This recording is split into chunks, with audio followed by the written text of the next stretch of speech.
Hello, I'm Victor Schoenbach, and I'm about to conduct a short interview with Nathaniel B. White Jr., Dr. Nathaniel B. White Jr.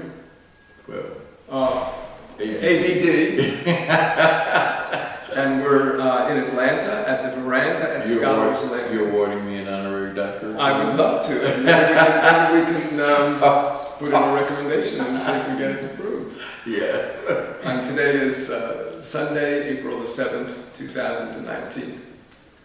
So thank you very much. We've had now extensive conversations, and I've recorded them in audio with a little bit of background entertainment.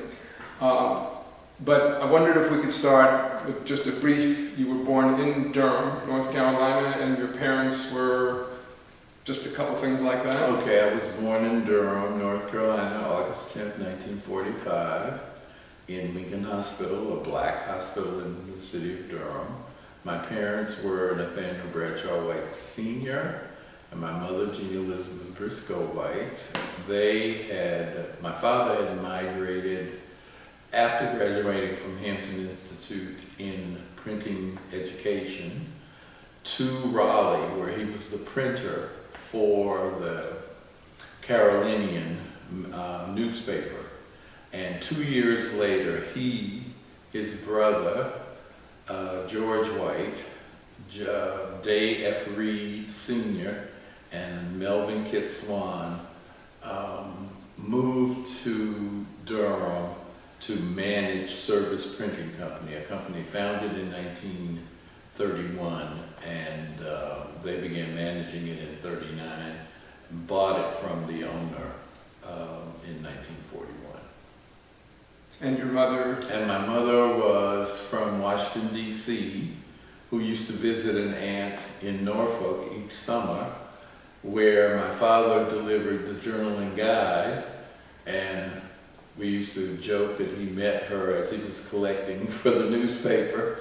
And she went to Dunbar High School in Washington, D.C., and on to nursing school at the Colored School for Women, Colored School for Nursing. It didn't say women, but they all were women. And it's what is now Virginia Commonwealth.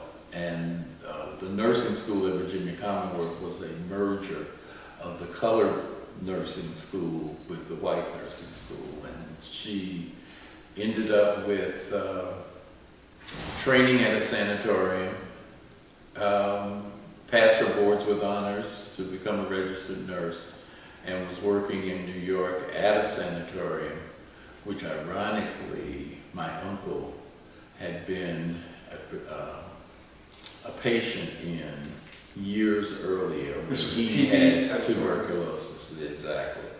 Exactly. So not only was she trained in the sanatorium or around the sanatorium, she was also working as a supervisory nurse, only to come to North Carolina by way of marriage to M.B. White to become non-supervisory night shift nurse at Memorial Hospital in Chapel Hill. What a concept. What a sacrifice. Yes. What a sacrifice. For love, so we say. And out of that came you, though, so that's true. And I wouldn't be here otherwise. And you had two siblings? Yes, I had one sibling born earlier who sadly, her name was Lorraine, had birth defects that were caused by severe pain in my mother's contractions, and she was given some kind of medication that altered the contractions, and that resulted in brain damage. And so she died a little bit after I was born, and my younger sibling was Joseph Marvin II, who's named for my oldest uncle. And he still lives in Durham today. Great. So, in terms of schools, you were telling me, under your elementary and middle. Yes, I was Burton Elementary, Whitted Junior High, Hillside High, class of 63, and the valedictorian of that class was Mary Vashti Mitchell, and she and I were in the first class of African Americans to attend Duke University in the class of 67. I Entering in 1963. Entered in 1963, and I entered after we had had a family reunion at the March on Washington, August 28, 1963, the site of the memorable I Have a Dream speech. And 1 week later, I was enrolled in Duke University. And what was it like? You said, I think, 5 Yes, African there were Americans? 5 African Americans, 2 male, 3 female, who were on a different campus. They were in Women's College on the old East Campus. That had been Trinity College, which Duke bought in 1924 in creating Duke University. And we were on the West Campus, which was designed by a black architect who I only discovered that 25 years after I was a student, but now there's a quad named for him.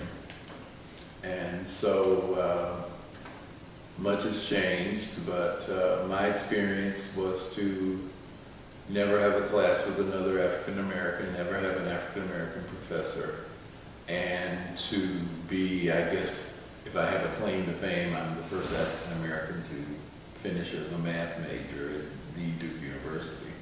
I don't think anybody particularly applauds that, but it's okay. I'll applaud it. It did get me to other places. I thought I'd be a math major until I took second year calculus, differential Okay. equations, and decided no, I wouldn't be. Well, I had a really interesting experience with calculus in that